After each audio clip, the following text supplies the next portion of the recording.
Pathfinder and Paizo provide basically players and game masters with a bunch of adventures, and to go along with those adventures, there are a bunch of accessories. Now, alongside Stolen Fates, which kind of came out a few months ago, they also introduced the Harrow Deck.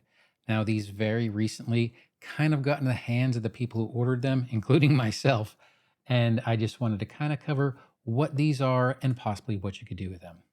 So my name is Don. I'm trying to be the Sly Strategist, and let's go ahead and get into it. So I thought I'd go ahead and start kind of a little bit with the packaging you get when you first order a Harrow Deck. So you're going to get your Harrow Deck, and your Harrow Deck is in a nice cardboard box. It does have a nice magnetic closure on the box itself, and once you open the box up, a few things are inside. The first thing you're going to get is you're going to get a manual. And after that manual, you will see the cards themselves kind of held in place in a recess, and you can go ahead and pull them out by using the ribbon. Once you go ahead and get the cards out of the box, you're basically presented with 54 cards. Now, these cards are kind of about the strength of a regular playing card. It's heavier card stock, and they are very well done. Faces kind of have a little bit of iridescent, and there are some really colorful drawings on the other side. I'm going to go ahead and switch to another video while I do a little bit more description. And basically, the Harrow Deck is a means of divination that was pretty much widely used by Varisian fortune tellers. And the person who is doing the reading is able to receive basically small bits of information about what has occurred, what is happening, and what will come to pass in the future. Now, there are some spellcasters who can use the Harrow Deck in order to enhance their spellcasting. Now that we have a little bit of a physical description, it'd be very hard for me to lay this out and show it in a good way. So there is a Foundry module available for an additional cost. And I do want to talk a little bit towards the end about how you can do this without all the costs that could be associated with it.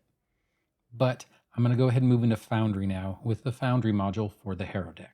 So now that we have it up in Foundry, let's go ahead and talk a little bit about kind of the main two parts of how to do a harrowing. Although I'm not going to go all the way through and do a reading here. I'm still learning that myself. But there are two parts. It is the choosing and the spread.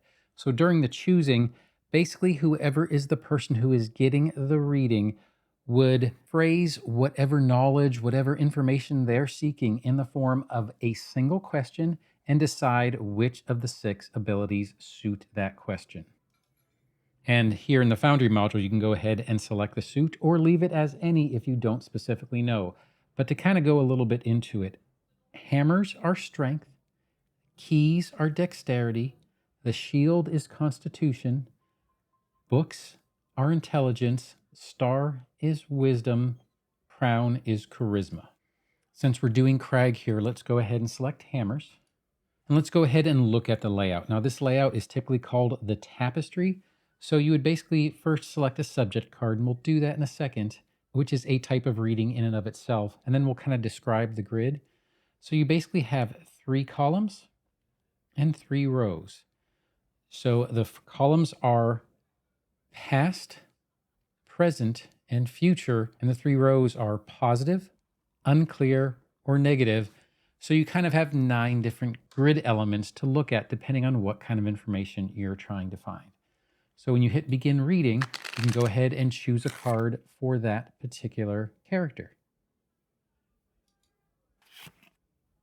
And it showed up with the uprising. You can go ahead and click on the card, and then you can click on interpret card. The uprising is chaotic neutral, strength. It represents being caught in the clutches of something more powerful than you. It is an overwhelming strength that crushes what comes in contact with it. The crown signifies an overthrowing of a leader of some sort. In the spread, it indicates a force much stronger than the person receiving the reading. So in this particular case, this might be maybe Crag's god, maybe his lord, could be any number of things.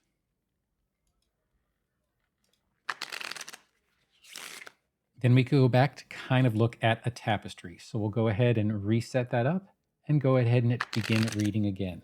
Now, based on the question you selected, you might be looking at positive past might be what he wants to know about. So you could click on it, open up the card, and go ahead and do an interpret card. And this one is the bear. We're not going to go ahead and read through all of these, but this is the general way that a reading would work. Now, I want to talk a little bit about how you can use a Harrow deck without maybe actually having a Harrow deck. Now, a regular deck of playing cards has 52 cards plus 2 jokers. That would equal your 54 cards. You could designate certain cards to be certain suits. I understand that there are more suits than 4. There's actually 6. However, there is a way that you could possibly break them down and just use a regular deck of cards.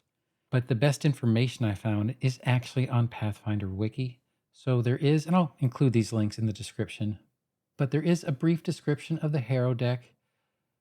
Not so much about the history, but explains that there are 54 cards. There are basically 6 attributes that are assigned to it. Each one of the symbols has its own meaning.